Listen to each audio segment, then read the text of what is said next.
1990년대에 들어서 일본의 경제는 버블 붕괴라는 초유의 사태에 직면하게 되지만 CD의 대중화로 음반 시장은 오히려 유례없는 호황을 맞이하면서 수많은 밀리언셀러 히트작이 탄생하게 됩니다. 이 당시 일본의 음반 시장은 미국, 영국에 이어 세계 3위 규모로 마돈나, 건센로지스 같은 세계 정상급 팝스타들이 앞다퉈 일본에서 콘서트를 개최하는 걸 마냥 부러워했던 기억이 납니다. 이번 영상에서는 전편에 이어서 1990년대에 데뷔한 일본의 걸그룹에 대해 이야기해보려고 합니다. 오키나와 액터스 스쿨이 배출한 첫 여성 아이돌 그룹이자 아무로나미에와 막스의 원리로 유명한 여성 5인조 그룹 슈퍼몽키즈는 1992년 4월부터 예능과 CF에 출연을 하면서 시청자들에게 눈도장을 찍었는데 같은 해 9월에 첫 번째 싱글 코이노 큐토비토 미스터 USA를 발매하면서 본격적으로 가수 활동을 시작합니다. 사실 아무로나미에 하면 아이돌보다는 아티스트의 이미지가 더 강하지만 슈퍼몽키즈 시절에는 나이도 나이니만큼 아이돌 노선으로 활동을 한 것 같은데 나름 CF도 찍고 TV 출연도 하면서 미디어 노출은 많아지지만 정작 제일 중요한 가수로서의 성과가 미미했습니다. 데뷔 싱글 코이노 큐토비토 미스터 USA가 오리콘 차트 29위를 기록한 것을 시작으로 두 번째 싱글 단싱그 장크는 68위, 롯데 머스켓검의 광고 음악으로 쓰인 아이시테 마스카토는 엄청 방송을 탔음에도 불구하고 67위에 그치게 됩니다. 5명으로 시작해서 중간중간에 멤버도 바뀌고 그룹명도 조금씩 변화가 있었는데 네 번째 싱글 파라다이스 트레인은 아무로 팬들에게 가장 익숙한 이름인 아무로나미의 위드 슈퍼몽키즈의 이름을 내걸고 발매한 싱글이자 아무로나미의 단독 보컬로는 첫 번째 싱글이 되는데 전열을 새롭게 다듬었음에도 불구하고 이 곡은 137이라는 처참한 성적을 거두게 되는데요. 저야 뭐 아무로 팬이라서 그런 것도 있지만 이 시절의 노래들이 저 정도로 안 팔릴 정도는 아니지 않나요? 심지어 레인보우 문 같은 커플링 곡은 너무 좋은데 말이죠. 개인적으로는 앨범도 소장하고 있을 정도로 참 좋아했는데 이 당시에는 전혀 먹히지 않았다는 게 좀 안타깝네요. 이런 가운데 전 작가는 전혀 다른 유로비트를 도입한 다섯 번째 싱글 트라이미 와타시오 신지떼가 1995년 1월에 발매되는데요. 이 곡은 코무로 테츠야의 음악 파트너였던 에이벡스의 마츠우라 마사토가 프로듀스한 곡으로 첫 주에 오리콘 차트 49위로 데뷔를 하게 됩니다. 이 곡은 당시 겨울 스포츠샵의 광고 음악으로 쓰였는데 스키장 같은 곳에서 반복해서 흘러나오게 되자 젊은 세대를 중심으로 점차 인기를 끌게 되고 마침내 오리콘 차트 8위를 기록한과 동시에 70만 장 이상의 판매고를 올리게 됩니다. 결국 이 곡으로 슈퍼몽키즈는 데뷔 3년 만에 첫 히트곡을 내게 된 셈인데 아무로나미에는 1995년 4월에 타이어노 시즌을 본인 단독 명의로 발매하면서 솔로로 독립을 하게 됩니다. 막스 또한 한 달 후인 1995년 5월에 첫 싱글을 발매하면서 아무로를 제외한 4인 체제로 활동을 이어가게 됩니다. 타이어노 시즌 이후에도 한동안은 막스가 아무로의 백댄서로 활동을 하면서 함께 투어를 돌았는데 1996년 8월을 기점으로 아무로나미에와 막스는 완전히 결별을 하게 되고 이후 아무로나미에와 막스는 1990년대 일본 연예계를 강타한 오키나와 신드롬의 주역으로 우뚝 서게 됩니다. 아무로나미의 위드 슈퍼몽키즈에서 파생된 그룹으로 여타의 일본 여성 그룹과는 달리 성숙하고 섹시한 매력으로 남성뿐 아니라 같은 여성들에게도 인기가 높았던 막스는 1995년 아무로나미에가 타이어노 시즌 발매를 기점으로 독립을 하게 되고 같은 해 막스 또한 호이스르 베르파레 단스를 발매하면서 4인 체제로 활동을 시작하게 됩니다. 사실 이 곡은 반짝 이벤트성의 노래로 이때까지만 해도 막스는 여전히 아무로나미의 백댄서로 활동을 하고 있었고 이 곡을 마지막으로 막스는 해체할 예정이었다고 합니다. 그런 와중에 발매한 세 번째 싱글 토라토라토라가 오리콘 차트 19위를 차지하면서 막스의 인지도도 급상승하게 됩니다. 그리고 1996년 7월 막스는 소속사 사장이었던 타이라 테츠오가 원래는 아무로나미에게 주려고 했던 세븐티즈를 네 번째 싱글로 발매하는데 이 곡이 오리콘 차트 7위에 오르면서 드디어 막스의 전성기가 시작됩니다. 이 곡은 아무로나미에가 불렀어도 참 잘 어울렸을 것 같은데 더 놀라운 건 이 정도 실력의 인재들이 아무로나미의 백댄서로 썩고 있었다는 겁니다. 세븐티즈부터 본격적으로 인기몰이를 시작하더니 기존의 유로비트에서 벗어나 R&B 색채를 가미한 여섯 번째 싱글 Give Me a Shake로 마침내 오리콘 차트 1위를 차지하는데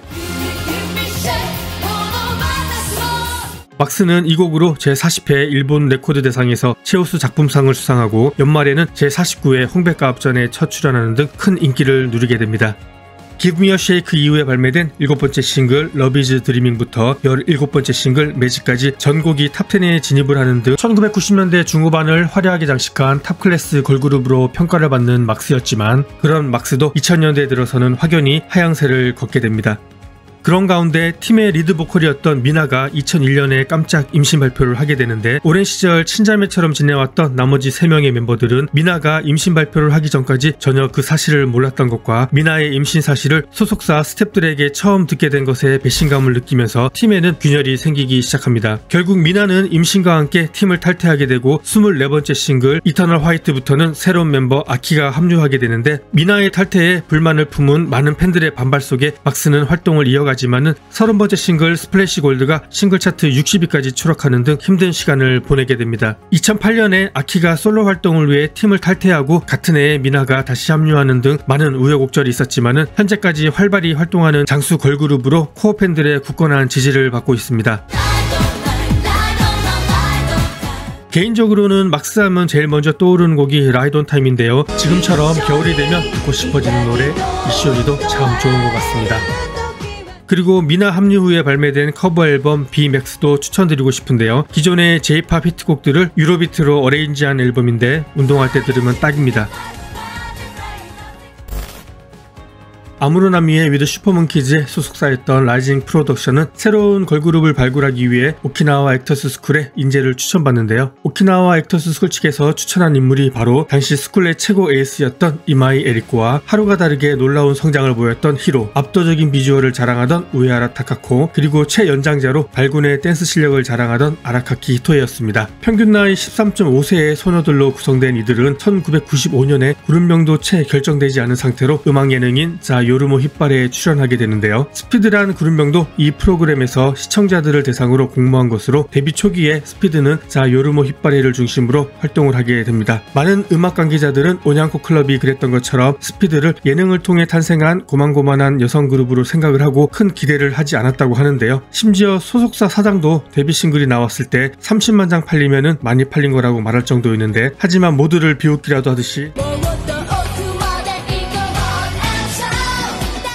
첫 싱글 바디 앤 소울은 오리콘 싱글 차트 6위에 오르고 63만 장 이상을 팔아치우는 대히트를 기록하게 됩니다. 그리고 두 번째 싱글 스테디는 아쉽게 최고 순위 2위에 그치게 되지만 120만 장을 팔아치우면서 첫 밀리언셀러에 등극하게 됩니다. 그리고 1997년에 발매한 첫 번째 앨범 스타팅 오버는 190만 장 이상이 팔려나가는 데이트를 기록하면서 스피드는 같은 또래의 여학생을 중심으로 압도적인 지지를 받게 되는데 당시에 스피드의 인기가 얼마나 대단했냐 하면 초등학생부터 여고생까지 장기자랑이나 오디션에서 가창력을 어필하려면 무조건 아무로나미에나 스피드의 노래를 부를 정도였습니다. 이 스피드의 인기는 두 번째 앨범 라이즈에서 정점을 찍게 되는데요. 라이즈는 아이돌 그룹의 앨범으로는 처음으로 200만 장을 돌파한 앨범으로 이 앨범에서는 Wake Me Up, White Love, My Graduation 세 곡이 싱글 커트 되는데 화이트 러브가 무려 180만 장 이상이 팔려나가면서 스피드 역대 싱글 중에 가장 많이 팔린 앨범으로 등극하게 됩니다.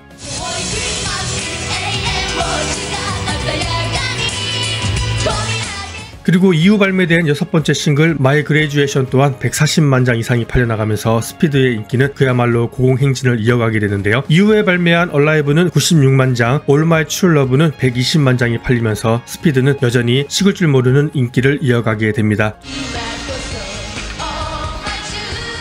1990년에 들어서는 우에하라 타카코를 시작으로 멤버들의 솔로 활동이 본격화되는데요. 그런 가운데 같은 해 10월에 기자회견을 통해 그룹의 해체를 발표해 팬들을 충격에 빠뜨립니다. 해체 이유에 대해서는 본인들은 각자의 시간을 갖고 싶었다고 코멘트했지만 일부 평론가들은 당초 이마이 에리코를 중심으로 결성됐던 그룹이 언젠가부터 가장 어린 히로가 그룹의 상징적인 존재가 되고 인기와 실력 면에서 다른 3명을 압도하게 되면서 그룹이 점차 밸런스를 잃게 된 것을 해체 이유 중 하나로 진단했습니다. 해체 이후에 몇 번의 재결성으로 팬들에게 많은 환영을 받았지만 아시다시피 멤버들의 불륜 스캔들로 이미지가 나빠진 탓에 앞으로 스피드의 재결성 무대를 보기는 어려울 것 같습니다. 조금 시간이 지나긴 했지만 스피드 멤버들의 근황에 대해서는 다음 영상을 참고해 주시면 감사하겠습니다. 테레비 도쿄의 오디션 프로그램인 아사얀에서 낙방한 5명의 멤버들로 구성된 모닝구 무스메는 인디 싱글인 아이노타네가 발매일로부터 5일간 5만 장 이상이 팔려나가야만 메이저 데뷔가 가능하다는 미션을 받게 되는데, 다행히 팬들의 뜨거운 성원에 힘입어 목표치인 5만 장을 채우면서 1998년에 첫 번째 싱글 모닝구 코이로 정식으로 데뷔를 하게 됩니다. 두 번째 싱글 사마나이토 타운부터는 2기 멤버인 야구치, 야스다, 이치이가 합류하면서 8인 체제로 활동을 시작하는데요. 기존의 멤버들은 새로운 멤버 합류를 탐탁치 않게 생각했다고 하는데, 세 번째 싱글 다이테 홀돈미가 오리콘 차트 1위를 차지하고 이 곡으로 그의 일본 레코드 대상에서 최우수 신인상을 수상, 그리고 홍백가합전에도 첫 출연을 하면서 모닝구 무스메는 본격적으로 인기가도를 달리게 됩니다. 여기에 3기 멤버 고토마키가 합류하면서 발매한 7번째 싱글 라브마신이 오리콘 차트 1위를 기록하고 160만 장 이상이 팔려나가는 히트를 기록하는데요. 2000년에는 4기 멤버 이시카와 요시자와 쯔지, 카고가 합류하면서 이때부터 모닝구 무스메의 황금기가 본격적으로 시작됩니다. 당시에는 하루라도 TV에서 모닝구 무스메를 안 보고 지나가는 날이 없을 정도로 모닝구 무스메는 예능, 광고, 음반 시장을 석권했지만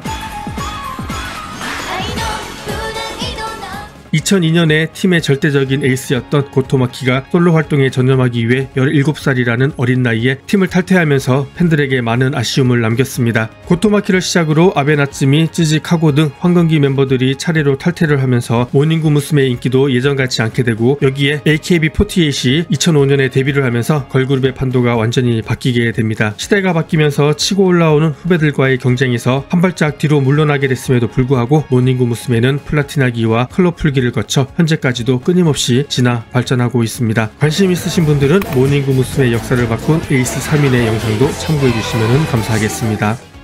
시청해주셔서 감사합니다. 다음 영상으로 다시 찾아뵙겠습니다.